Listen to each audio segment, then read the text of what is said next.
Assalamualaikum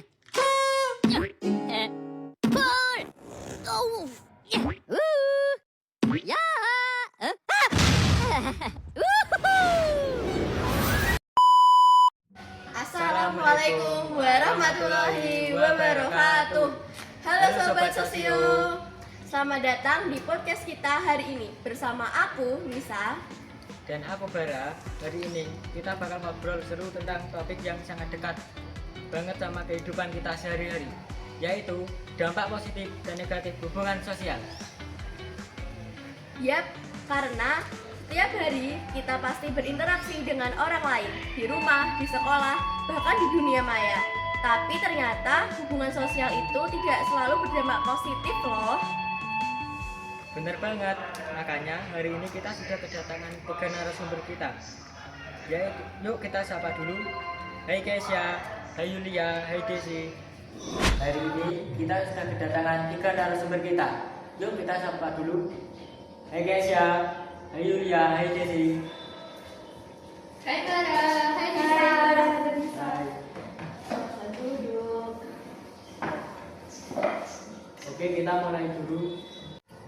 Oke, kita mulai dulu dari hal-hal yang positif. Kesya, menurut kamu apa sih dampak positif dari hubungan sosial? Kalau menurutku, dampak positifnya banyak banget. Salah satunya adalah terciptanya keteraturan sosial. Jadi, masyarakat bisa hidup harmonis karena saling menghargai dan bekerjasama. Wah, betul banget. Jadi nggak ada kekacauan karena ada aturan sosial yang dijaga bersama. Kalau dari Yulia, gimana nih? Kalau aku sih melihat dari sisi nilai dan norma sosial, hubungan sosial yang baik bisa membuat nilai dan norma tetap terjaga.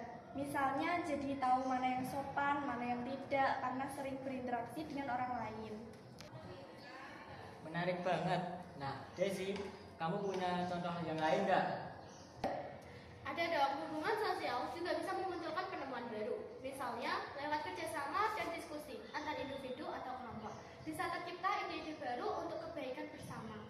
Setuju. Dan satu lagi nih, kalau kita menjalin hubungan sosial yang baik, biasanya juga terjalin kerjasama dalam mematuhi kehidupan hidup, kayak gotong royong di masyarakat. Nah, jadi intinya hubungan sosial itu bisa bikin masyarakat lebih kompak dan berkembang ya. Tapi, nggak selalu semua hubungan sosial itu berdampak positif ya. Kadang ada juga negatifnya. Kita bahas yuk. Kalau menurut kamu Kesya, apa sih dampak negatif yang bisa muncul dari hubungan sosial? Apa ya? Kalau menurut saya sih, yang pertama tentu saja terjadi konflik dalam masyarakat. Contoh konflik yang terjadi di masyarakat salah satunya adalah kadang ada perbedaan pendapat atau kepentingan yang bikin hubungan sosial jadi renggang. Bener banget, konflik itu bisa muncul dari hal-hal kecil, kayak beda pandangan, seperti perbedaan pendapat dalam masyarakat mengenai jadwal atau prioritas, dan perbedaan selera pribadi.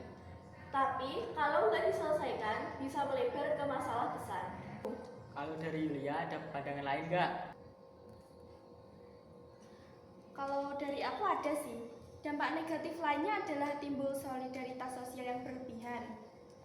Misalnya rasa solidaritas yang terlalu kuat dalam kelompok, atau bisa bikin kita menutup diri dari kelompok lain, bahkan memicu perpecahan. Wah, iya tuh. Jadi solidaritas yang berlebihan malah bisa jadi bumerang ya. Betul. Dan ada satu lagi, munculnya kelompok-kelompok yang menyimpang. Kadang karena pergaulan yang enggak baik, seseorang bisa terpengaruh dan ikut ke dalam kelompok yang bertentangan dengan norma sosial. Nah, ini penting banget buat diwaspadai. Artinya, kita harus bijak dalam bergaul dan memilih lingkungan sosial kita. Dari obrolan hari ini, kita bisa simpulkan bahwa hubungan sosial punya dua sisi. Bisa positif, bisa juga negatif, tergantung bagaimana kita menjalaninya. Betul, jadi kuncinya adalah menjaga keseimbangan, tetap terbuka, tapi juga berhati-hati. Terima kasih buat Nisa, Yulia, dan Desi yang sudah berbagi pandangan menarik hari ini. Sama-sama, saya senang telah menjadi narasumber kalian saat ini. Saya juga senang bisa berbagi sedikit ilmu dan bertukar pendapat dengan kalian hari ini. Semoga bisa bermanfaat buat kalian semua. Dan untuk sobat sosio di rumah, jangan lupa terus jalin hubungan sosial yang sehat dan saling menghargai ya. Oke, sampai jumpa di episode berikutnya dari podcast Sosiotal. Dadah semuanya. Dadah. Dadah.